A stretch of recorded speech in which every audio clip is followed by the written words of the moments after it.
Qardaşım, mən onu çağırmadım. O özü gəldi oturdu stola da mən də abr elədim demədilər. Nə var nə yox. Qaqa bir dəqiqə gözlə. Əmi 2 manatın olmaz. Gözəl göyçək oğlansan, simpatik oğlansan. Bu nə başdır, bu nə gözdür. Bir də bu saçını kəsdir. Ondan sonra gəl məhəllədəyim, küçədəyim. Qaydana verəcəm nəsə, yaxşı? Yaxşı.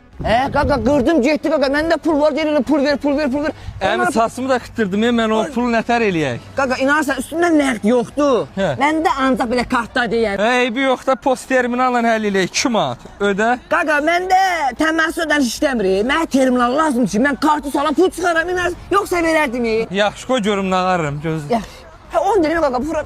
Hoşdur bu. Qardaş, hovuzu bura tikirsən ki, mən balkona çıxanda o hovuzu görüm. Əmi, mənim pulumu verirsən? Deyirəm ki, mənə ATM lazım, bir kartdan pul çıxar. Bu nədə gətirmişsən, sən söyle. Bilmirsən, ABV-nin ATM hər yerdə var. Ay, Ver.